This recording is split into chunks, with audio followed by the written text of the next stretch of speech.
Hello, this is JJ Humphrey. We're back on Elephant in the Room. I got my old buddy Bobby. Got to miss the ball game, Cleveland, to be on here with us. He's having to miss a big ball game. He's a dedicated individual, I'll tell you, coming on here. And then I have a really good friend and special guest that's been on with us several times, Mr. Justin Jackson. He's coming to us from the state of Colorado out there. I'm always jealous of him when he gets to go to Colorado. Such a pretty part. He's always in a very pretty part of that state out there. So thank you for joining us today. I know to get out and get reception where you're at is a little bit tough. So we appreciate you coming on with us. What's it look like out there? Honored to be here, and Bobby, I'm not going to miss the game tonight. As you and I know, it could be a historic night tonight for the Oklahoma City Thunder. Humphrey's going to be cleaning out his shed. So that's right. We'll pray for you later on, Humphrey. I'm on a mission to clean out all my buildings, my shop, and everything else. Find the screws where you can get them. Well, I'm anxious to hear how he put you on Johnson, put you onto Glossip. Yeah, well, here's the deal. When we first, me and Jackson's known each other for a little while now, and so when this first started happening, Justin calls me and he says, "Hey, I'm sorry." Yeah, I know who you was talking about. So Jackson calls me. He calls me. So we got two Justins on. So we're gonna call him Justin. We'll call me JJ. That's how we always keep straight. But Justin calls me and says, "Hey, I need a favor. I want you to look at this case." And I was just like, "Oh my gosh, I don't want to look at a death penalty case." Man, them guys have been given 1,000 chances. They've had 1,000 appeals. I don't care nothing about it. The guy's guilty. And so he just stayed on me, finally talked me into talking to an attorney out there in Colorado who is doing this case. Good guy, a guy named Don Knight. We've all gotten to be really good friends in the last 5-6 years of fighting all this. And anyways, I called just because I wouldn't have called except, Justin he kept on me, and he's a good friend. And I finally okay, I'll do it. Called out there, and the one thing that he told me was who represented this guy, who represented Richard.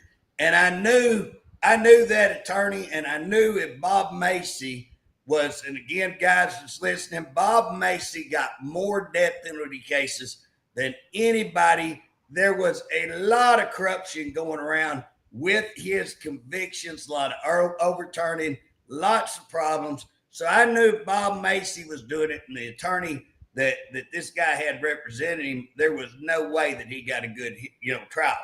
And so I started looking at the case, and I will tell you, originally, what got me was not what Don and them had at the time. It wasn't what Don and them had. It's what they didn't have. It was, how in the world do you convict somebody on a death penalty case on what they convicted this guy? It blew my mind. I started looking at it. We got involved, got a group to investigate it, and that's when things really started unraveling for the whole case. It really started coming good to our side. But that's when I began. Up till that point, I was kind of in the background going, yeah, it don't look good. Yeah, I'm part of this. Yes. But at that point when I jumped up and said, hey, that's the problem. And again, we've seen the case go to Supreme Court.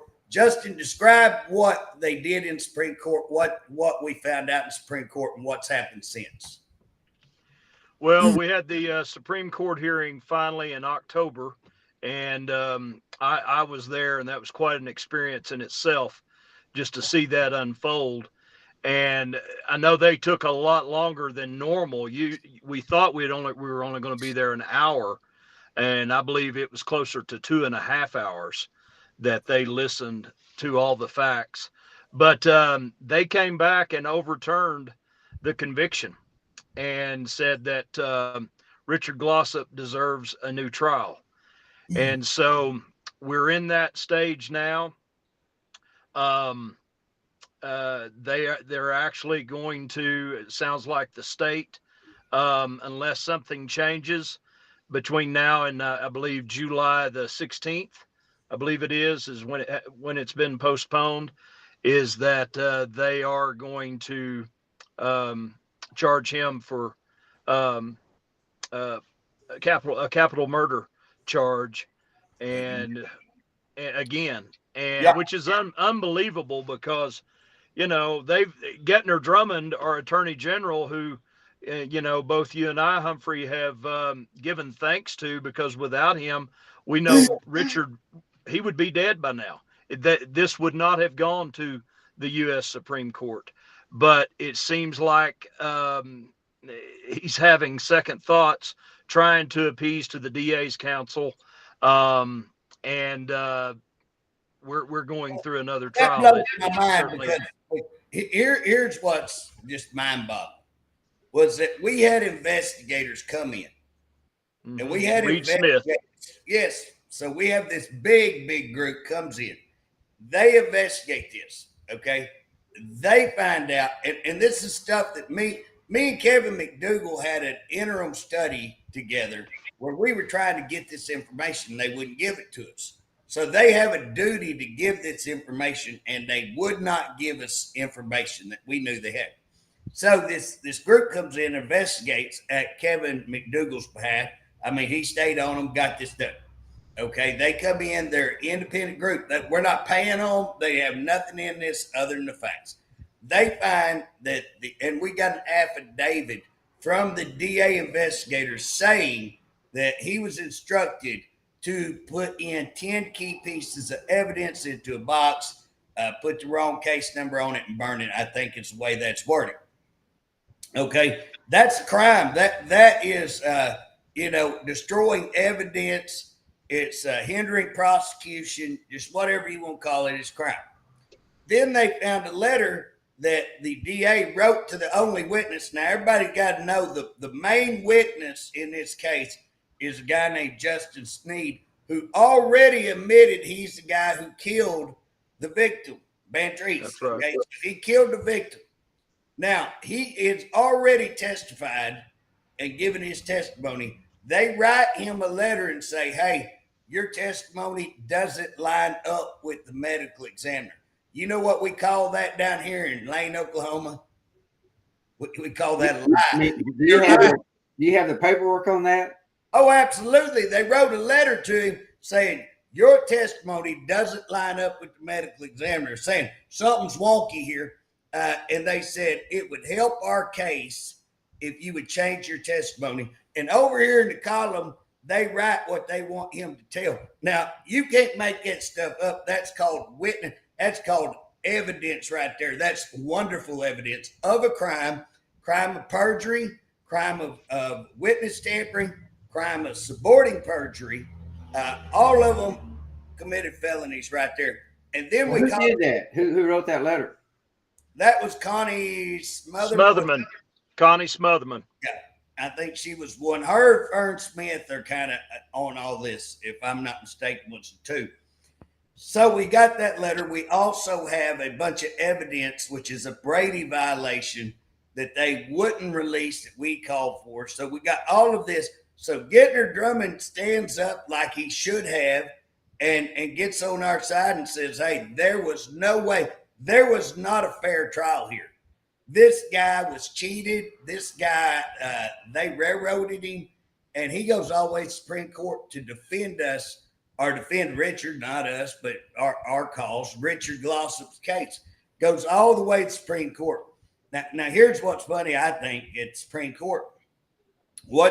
And Justin, you correct me if I'm wrong, what Supreme Court actually kind of, if you want to put it down in a nutshell, what they ruled is that the court has a duty, and that all the court officials have a duty to report wrongdoing, to report fraud, prosecutorial misconduct, all of these things. And they're saying that in order to have a trial, that both sides have to have equal access to the facts, equal access to the information, and that basically because there was a fraud and a huge fraud committed on the court, that they were dismissing, they throwed out the entire case and ordered it remanded back to the Oklahoma County court where, okay, at that point, Gittner Drummond, and how does that happen, Justin? I don't know. Why is Gittner Drummond in charge of that instead of the county? I don't know that. Do you have any answer on that? I've just been told that he has that's his prerogative to do that. If the state wanted to take the case, he could. We thought initially that it would go back to Vicky Bahena, the new DA in Oklahoma County, but it's obvious now. You and I have both seen that Jimmy Harmon, who's a assistant AG, he is leading the charge on this new case for the state. Did somebody pay somebody to kill that guy? No, I'm sorry, say that again. Did somebody, one of the two guys, pay another guy to kill the person? That's what Justin Sneed was coerced into saying by the investigators. Oh, okay.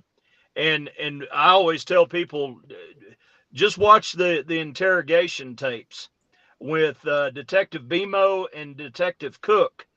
You watch them take a 19-year-old meth addict and spoon feed him that idea, hey, you really didn't do this on your own. When admittingly, they said themselves later on, I know Bemo did, that this was nothing more than a botched burglary, but they got this 19-year-old meth addict to say, Glossip told me he was going to pay me half the money, half of the money that he got off of Barry Van Treese, that he would pay him. And there's nothing that supports that evidence or that claim other than Justin Sneed. But on tape, I mean, this is on tape. It starts. Yeah, it's on tape. Yeah, it starts out like, you tell us that Richard Glossip was involved and we can help you. You tell us Richard Glossip was involved and we can help you. Are you hearing us that we can help you if you tell us that Richard? I mean, that's the way the tape is going about 20 times before he goes. Okay, JJ, yeah. you told me that all the evidence, they don't have any evidence. It's all it's not there anymore. They've gotten rid of it. Bob, so think about this. Rid of it, how could they still have it? Yeah, but Bob, think about this. Now, how would you like to be sitting over there as the guy trying the case? And I'm going to get up and I'm going to call one of the detectives, because this is how I would do the case. I would have fun in there. I'd go, hey, Mr. Detective, can you show us where's the evidence of the shower curtain?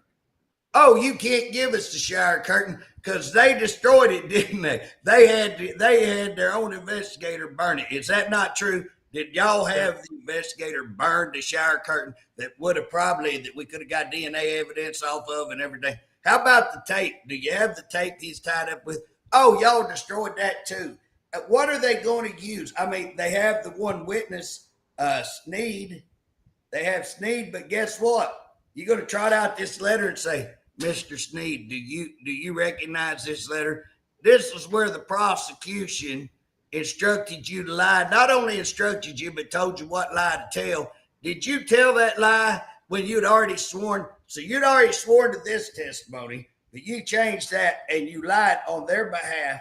Now, which one of these are true today? Which lie are you going with today? That's what they've got. That's their case. And if they've got anything else, I certainly. Do you know anything else they could add?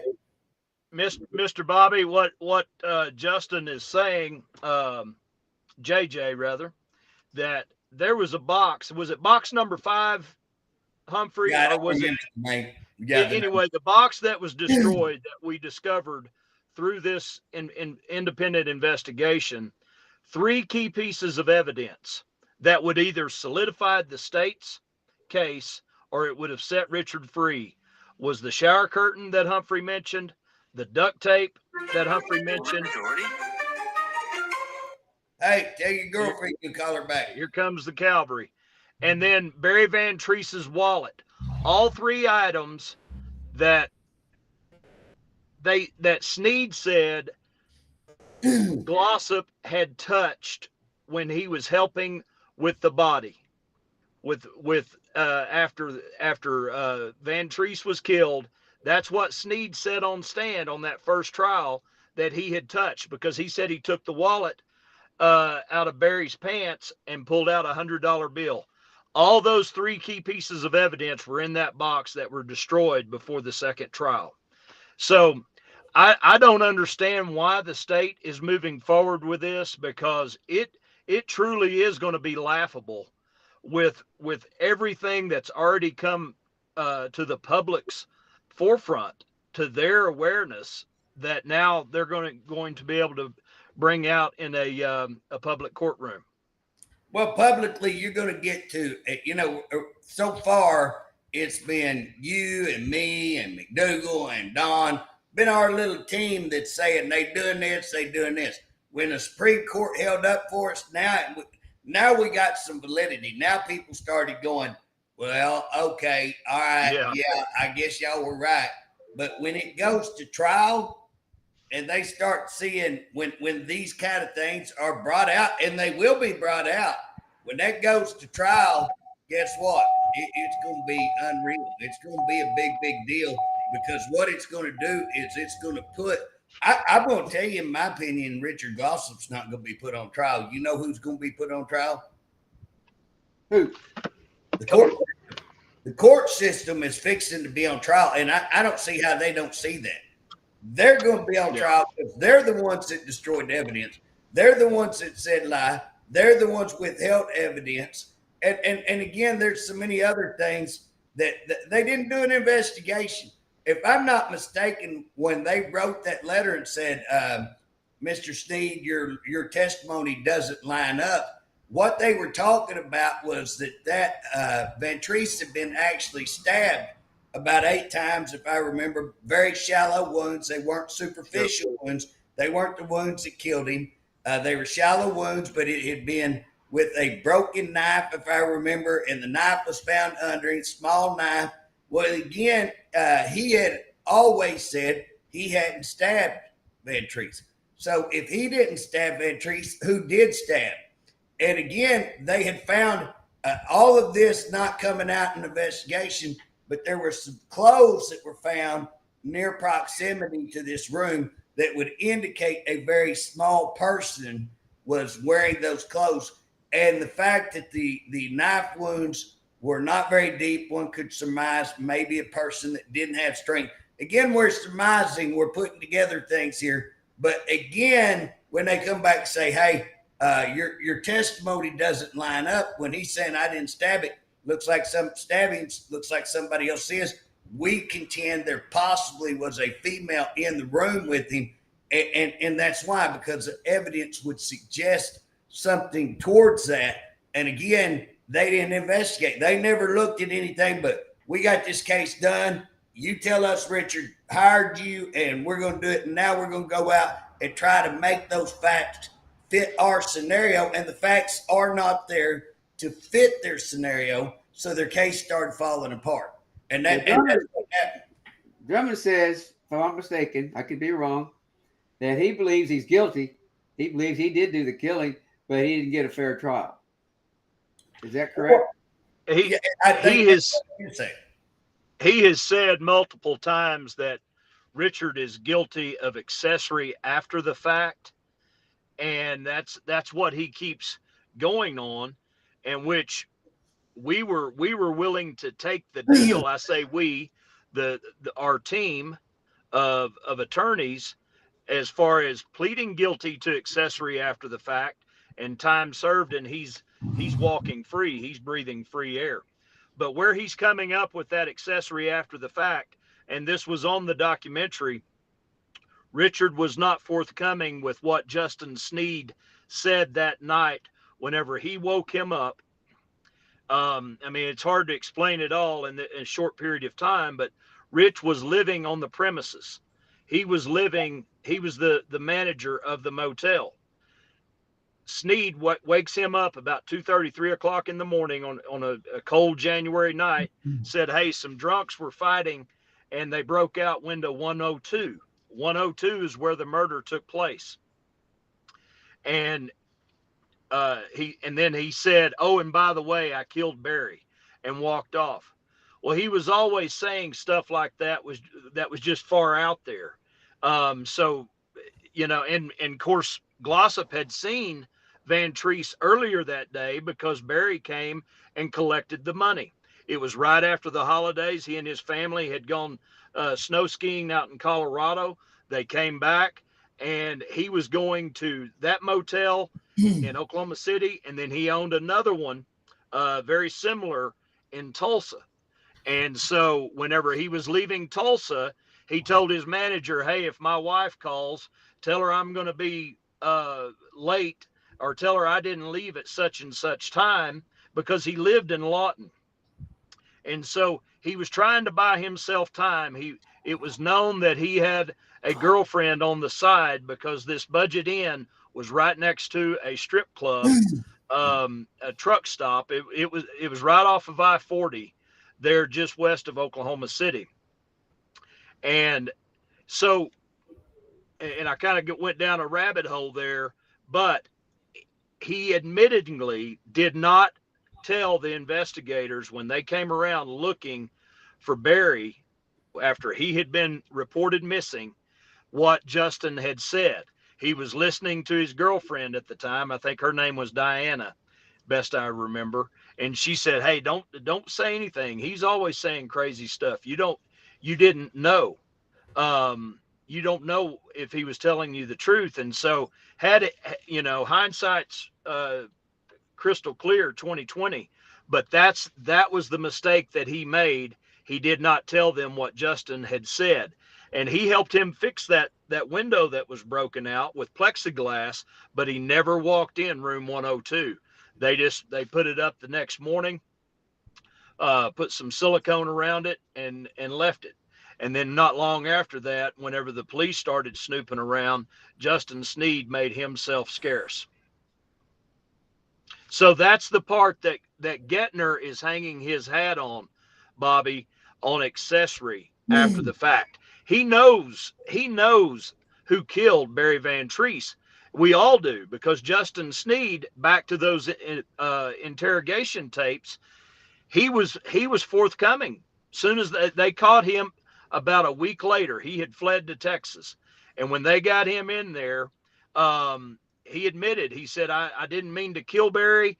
I was just trying to get some drug money. And talking about he was 19 years old, and he was hooked on methamphetamine so bad he was doing it intravenously. So he was pretty strung out. And you can tell he was still high whenever they caught him. He's jerking in his seat. He's showing all the signs of methamphetamine use. But another interesting point of this case that was never investigated was the money. Whenever they killed Barry, and I say they because we believe it to be the woman that was seducing, that was persuading Barry Van Treese to come back to room 102, and then she and Justin Sneed had this plan to rob him for drug money. They got in his car, they moved it around, and that's one of the things that Richard looked, and his car wasn't in the parking lot because they had moved it just not too far, but in another business. I believe it was a credit union that was close by. They parked it erratically. They didn't park it straight.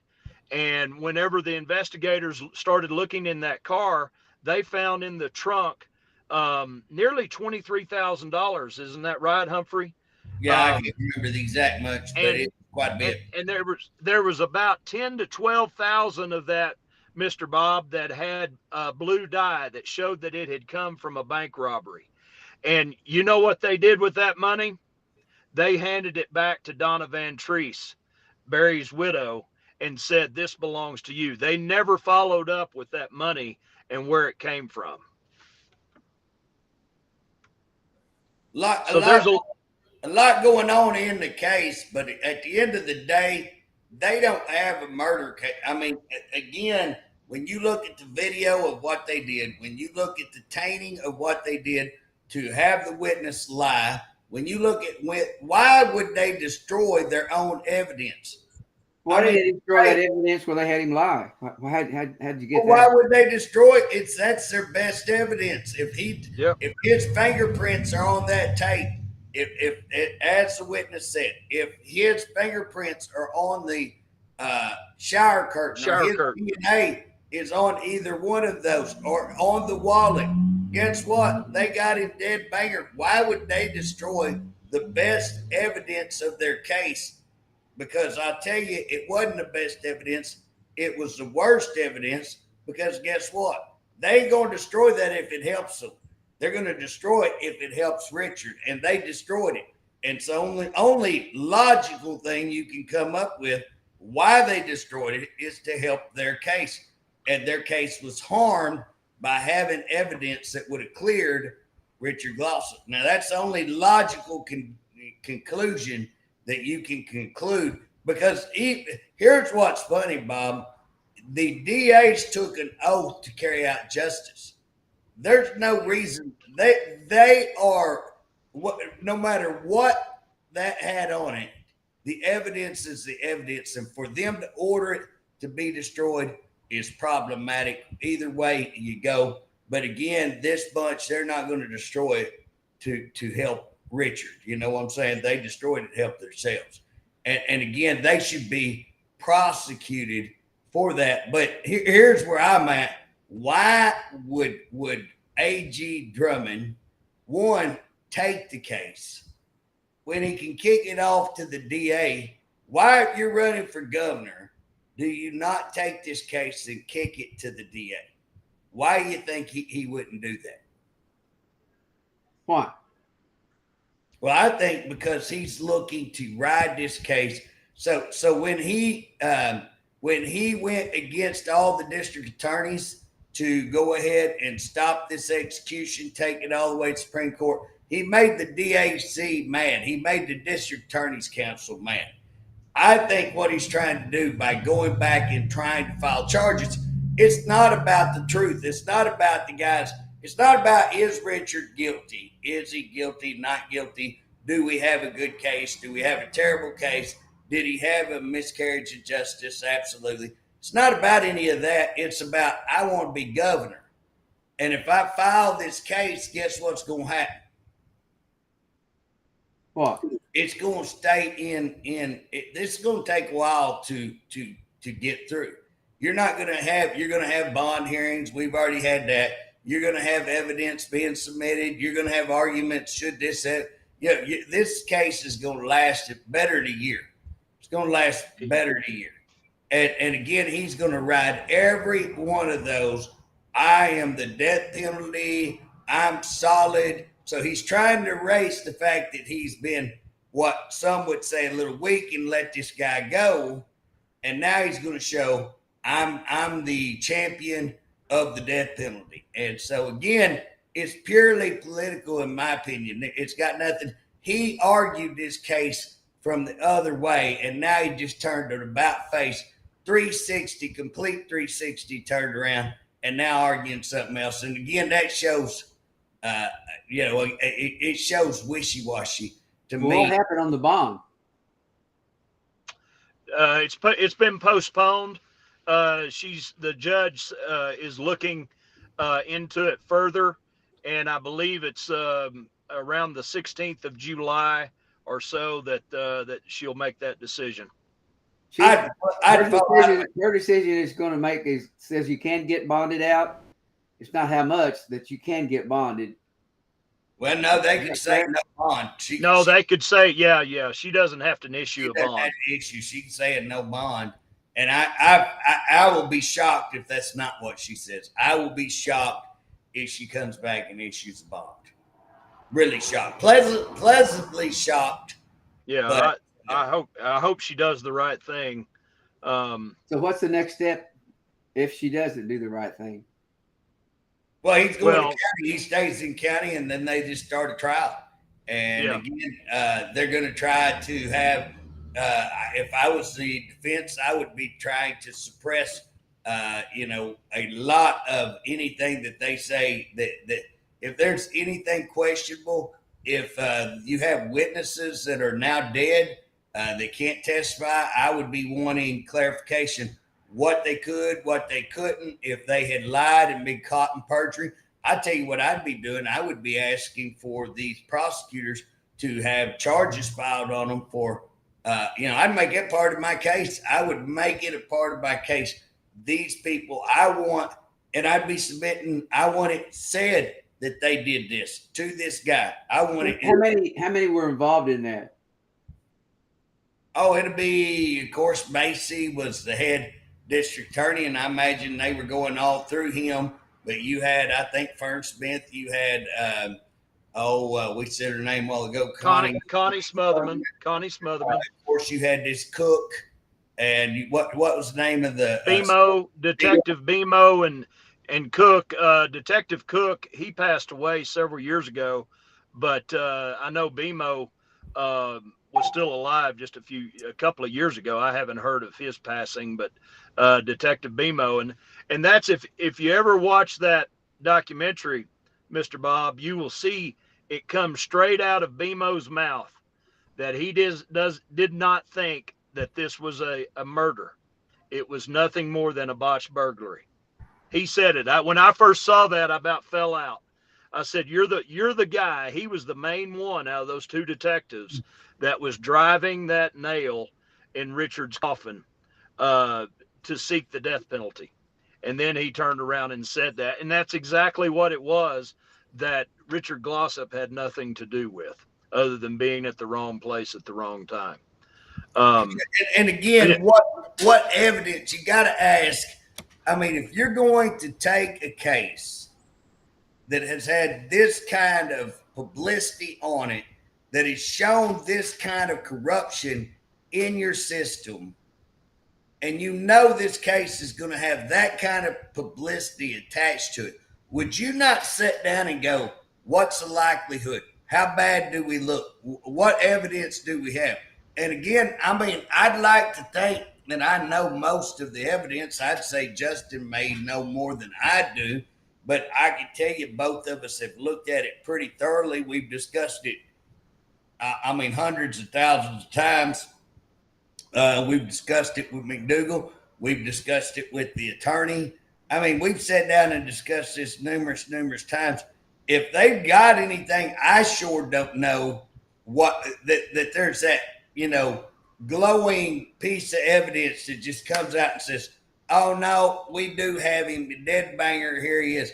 Again, did he make some bad decisions? Should he have reported this? Did he put some glass on? The fact that I go outside and fix a hole in the window doesn't mean, now you say I should have seen, could have, should have, would have, all of that. But guess what? That doesn't mean anything.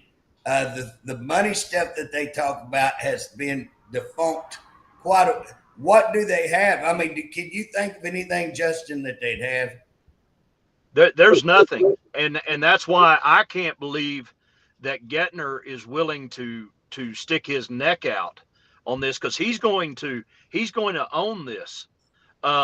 Putting the state through this, the tax dollars that it's going to take to go through this process.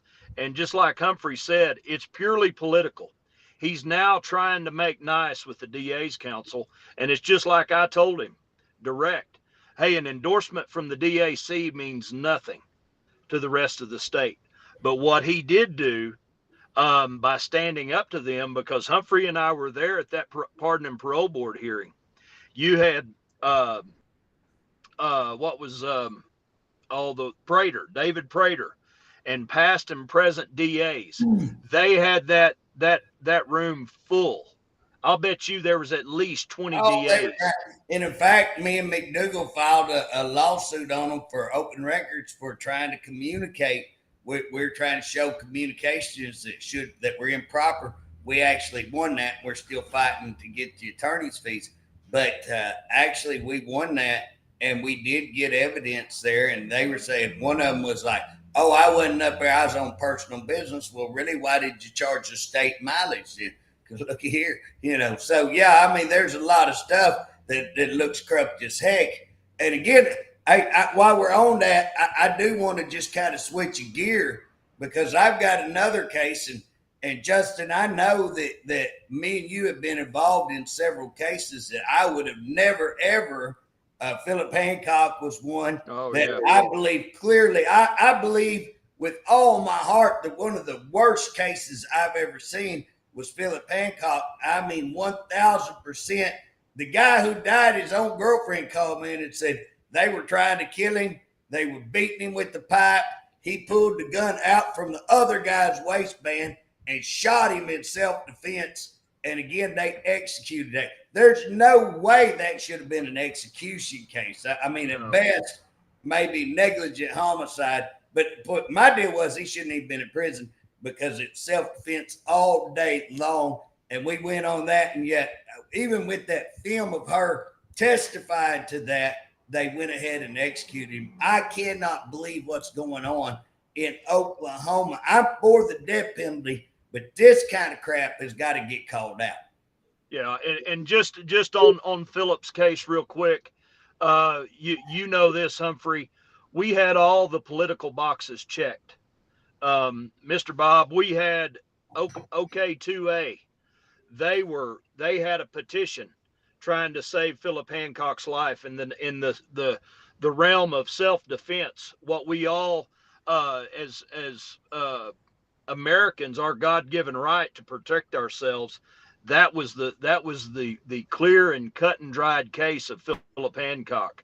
We had the state GOP chairman asking for his life to be spared. We had a lot of Kevin Stitz, because he was granted clemency from the pardon and parole, but Kevin Stitt moved forward with it. Gettner Drummond, he sided with that decision, and Gettner missed a very, very big opportunity, I thought, to stand up for what was right with Philip Hancock.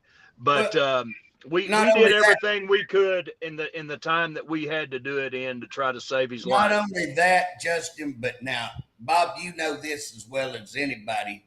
There is no more conservative group than OK2A. You don't get no more conservative. You don't get any more conservative. You don't get any more pro-death penalty than that group right there. Right. And they looked at this and saw the evidence and not only supported it, but man, they got involved. Don Knight with that got very, very involved, because not only did he say, he didn't just see it as, hey, I don't think this guy ought to be executed. Don Knight saw it as this was a self-defense. This guy had the right to defend himself.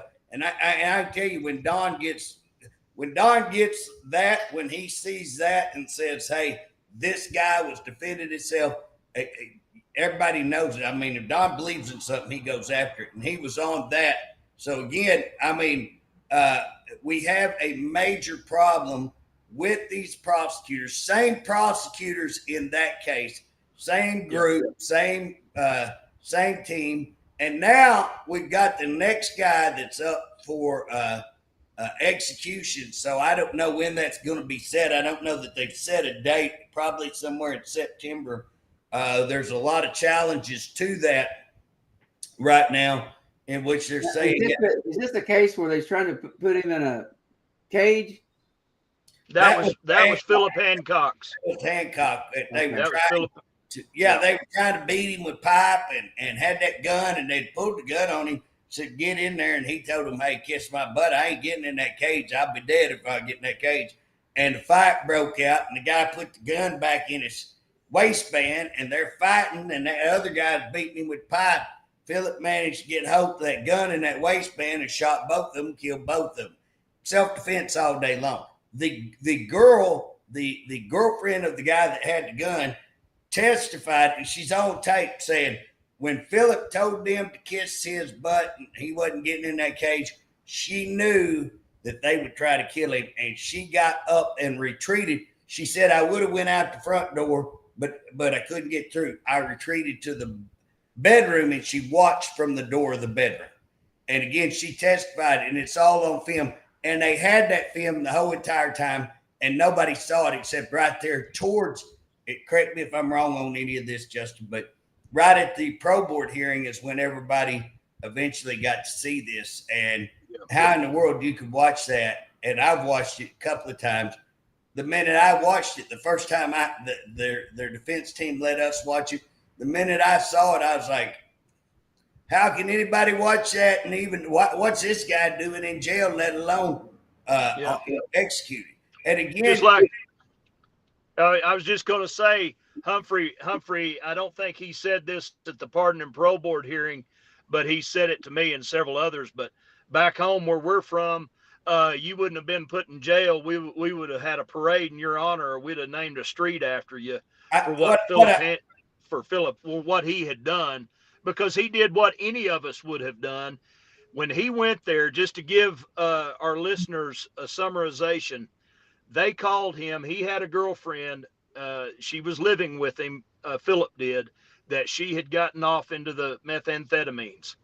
And it was this biker gang, Biker Bob is what they called him.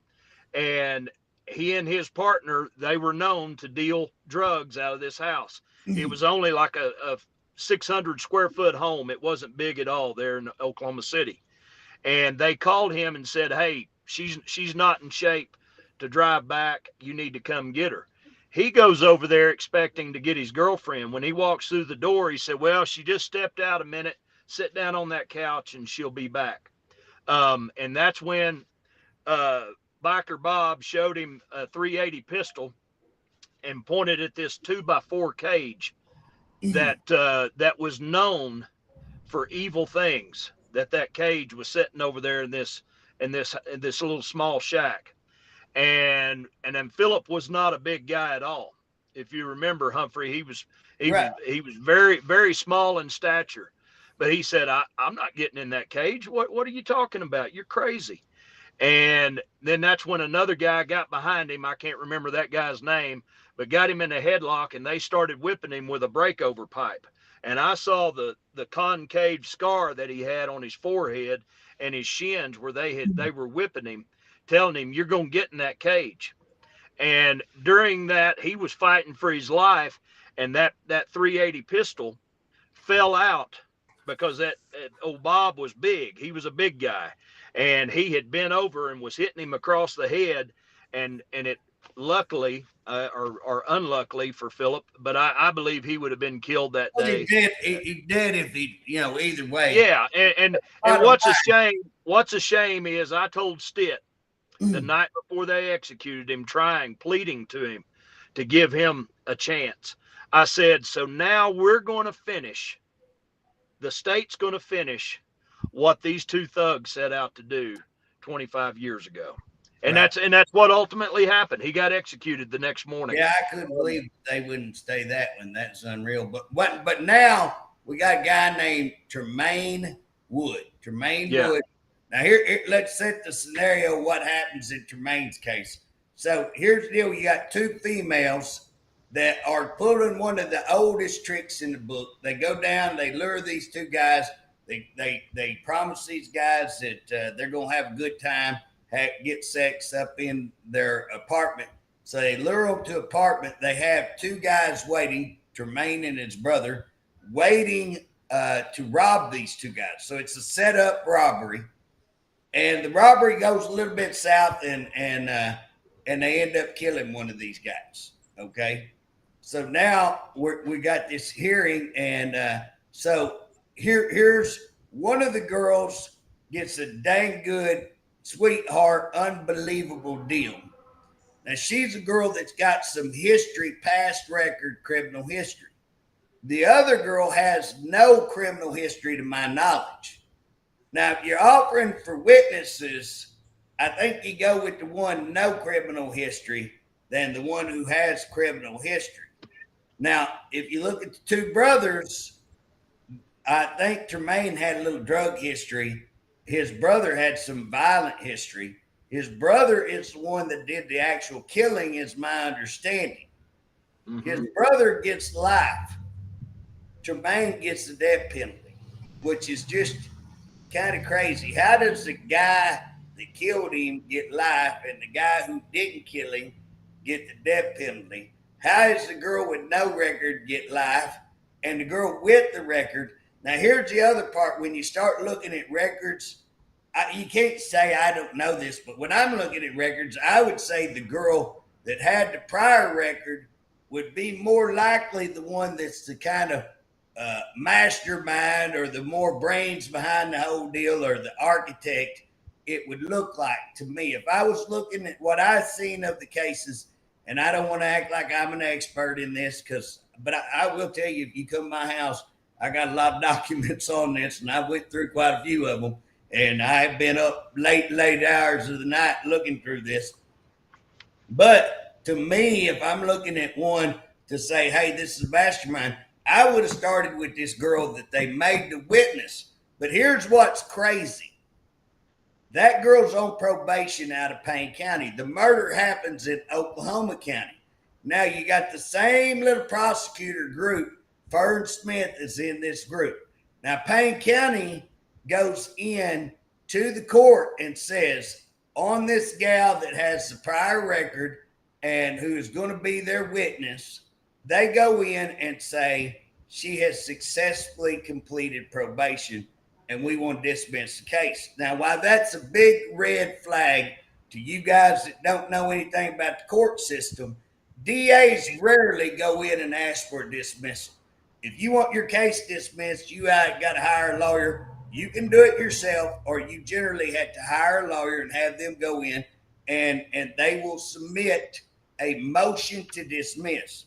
Now, every once in a while, a DA can do it for whatever reasons. Here's one of the times that they do it, but it's rare. So when you see it, you that's a red flag. That's something you go, that's not normal. Okay. But then here's where it gets insane. This is where it gets corrupt. Okay. The probation officer, her probation officer. So she's on probation when she's doing these murders. Okay. Her probation officer writes a violation saying she violated practically every rule. And by the way, she violated murder, robbery, and conspiracy to commit robbery. Okay. So those are three of the big ones. I mean, that's kind of, oh, hey, how does a DA go into the court and say, hey, we want to dismiss this, and right on there, she successfully completed probation, when they have a violation report saying she violated everything and, oh, by the way, committed murder, robbery, and conspiracy to rob. You know what they call that? What? They call it fraud. They call it perjury. They call it lying to the court. That is a blatant, out and out, knowingly, willfully, intentional lie. Okay? Now you turn around and they come back and present her in Oklahoma County Court. Guess what? She's a untainted, non-criminal, wonderful witness. Okay. Now, also, they're presenting like she got because they're going, you've been offered a deal on this. Now, this is the way I see it. You've been offered a deal, and she says, well, I got 45 years. Okay. She got 45 years, but she was out in 6 years, roughly, I think. How'd that happen? So here's the deal. What they did, they went in and made this fraudulent deal. And then after the fact, so they prearranged a plea deal. You take this, when you get all done, we're going to come back and we're going to lessen your time. She gets out like 6 years. Now, who gets that kind of deal? Who gets that? And again, here we are back with the court causing a fraud, because here we are in an execution case. We are in a death penalty case where the court is again lying, committing fraud, going in and taking people off of supervision that ought to be prosecuted, going in and offering deals, manipulating deals, lying about the deals, committing a fraud on the court. And again, all of this being perjury in two separate courts. They are conspiring to commit these crimes together in two separate courts. Now, that's what it looks like to me. These are the allegations that I have made, and I've written a letter to the governor making those allegations pretty factual, I think. And again, if they want me to hand out the evidence of how I got all this,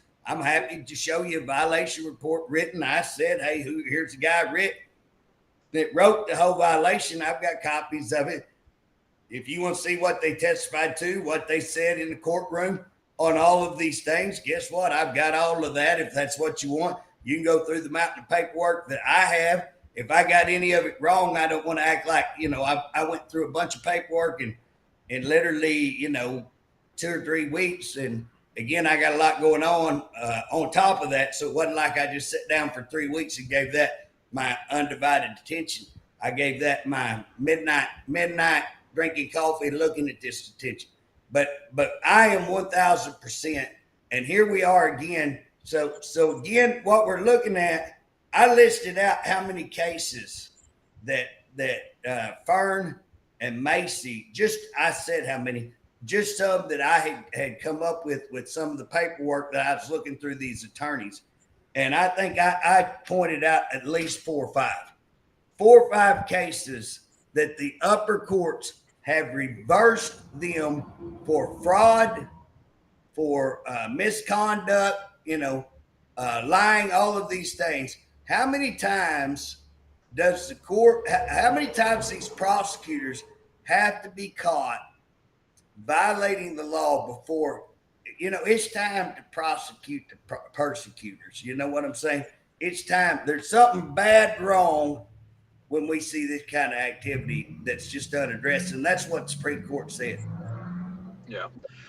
Hey, right after that Supreme Court decision, guys, and I know you know this, Humphrey, Mr. Bobby, you may not, but there was a petition going around to remove Connie Smotherman.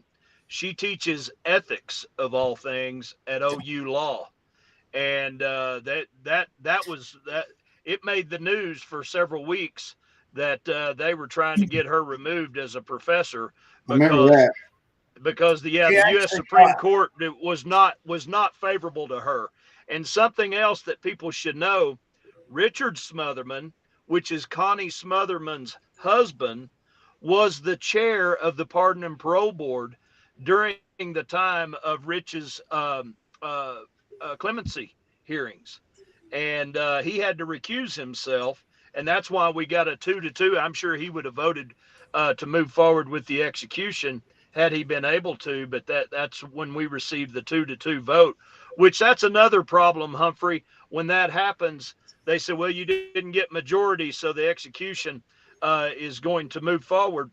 Yeah, we got a lawsuit filed on that, and what's interesting on that is we filed the lawsuit, or we brought it up before it was a problem. We made a complaint and said, "There's no way we're going to get fairness because now you've made this a 2-2. We got to get 3 out of 4 where we had to get 3 out of 5. Now we got to get 3 out of 4. A completely unfair scenario." And sure enough, that's exactly what happened. We filed a lawsuit. And again, we've got that to contend with as well. And the 2 no's that we got on Glossips, they were former prosecutors, judges.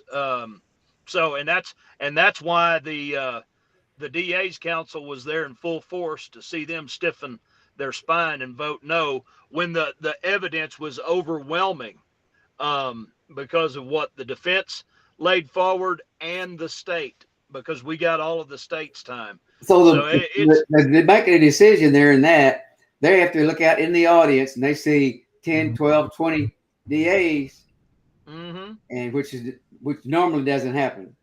No, it doesn't. But back to Tremane, Justin, like you and I have talked about his case, I've gotten to know him as well as somebody can get to know someone on death row while visiting Richard.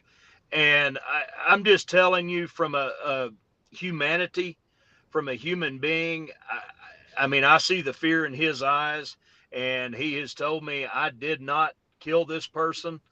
And I mean, because his brother admittingly he said I was the one. I think his brother has died since then. Well, I think he took his own life because of that. I mean, if I remembered stuff I've read and stuff again, I'm getting into this case, but I believe his brother did come forward and said, I was the one killing the person. I will take, I will change places. And the last time that they would not do anything, I think he ended up taking his own life because of that. And again, other people, everybody's got their opinion on that. But here's where I want to end up. I know all three of us are very conservative people. Bob, is a little bit liberal on taxes and stuff, but we had a pre discussion on taxes. So, anyways, we're conservative. We support the death penalty, but who in their right mind can support stuff when you got DAs burning evidence, destroying evidence, telling your main witnesses that killed the guy to lie and go against the facts of the case, to withhold evidence, to suppress tapes that show that it was self-defense, to push these narratives. And again, guys, we're talking about 3 cases here. On Tremane's go in and lie on, and again, this is what the Supreme Court said. You can't lie. You can't commit fraud. You can't misrepresent. You have a duty, and every person in that court has a duty to call this wrongful acts out, to have a fairness. Everybody's having the same information, the same facts. Guess what? When you're making hoodoo deals, getting their criminal record disposed of falsely, fraudulently, perjury, then you're going in and marching in there and say, oh no, there wasn't nothing there. And then you're making deals that nobody knows is being made, that are obviously being made. You are not presenting the facts, and that jury is being lied to, and the defense is being lied to and kept in the dark. And that's exactly what the Supreme Court said you can't have. And that's exactly what I showed in this letter to the governor that I pointed out has been done numerous times with this prosecutor. And I know all of us, we support the death penalty, but you can't support the death penalty when you got a system like that. You got to say, hey, time for a pause. We got to clean up our system. It's time, guys, that we hadn't even started on the DA probation. And boy, I could get on a soapbox right there, but we don't have time. It's 4:00 and we've run out of time. Jackson, I want to tell you how much I appreciate you. You know what? I'm just jealous. I'd like to be able to load up and come out there and spend a day or two with you. One of these. I'll put you to work. All I've been doing is brush hogging for the last week, but it's a dry heat that I'm working in, so I know it's a lot better. The air's too thin, but I'll tell you what I do if I come out there. I'll get a cup of coffee and I'll go, work, baby, work. You give me a hand, yeah. But to your point, real fast, these 3 cases that we've talked about, if we don't start getting things right, that's what's going to get rid of the death penalty in Oklahoma. Oh, I agree. And I don't want to see that. But it's just like I told Kevin Stitt the night before Philip Hancock was executed. You are giving the antis a silver bullet right here to get rid of the death penalty, especially when you had nearly all of the GOP party standing beside us on that decision. Well, so when you abuse the right, you lose the right. And that's what we're doing. We're abusing this beyond any reasonable expectation. Well, hey, I'll tell you what, you 2 guys go turn on the game, tune in the game, and y'all think about me, because I'm going to be out there in that hot barn with no air, just a little old fan, working that hiney off. So I will thunder up for you, Humphrey, and we'll be celebrating a championship later tonight. I can feel it. 7:30. 7:30, Humphrey. Flip your TV on there. 7:30. Correction, 7. It's 7 tonight. Oh, so yeah, don't miss the tip-off. I was gonna miss 30 minutes of it. Well, hey guys, we want to tell y'all, with all that's going on in the world today and with the Iran crisis, I'd love to discuss that. Got my views on that, but we just, again, here in Oklahoma, It's time we stand up, we call out the governor, and it's time that we start calling out the corruption in our government, and that's what Elephant in the Room is trying to be. It's what we're about. Appreciate Bob, appreciate Justin. Y'all have a blessed day.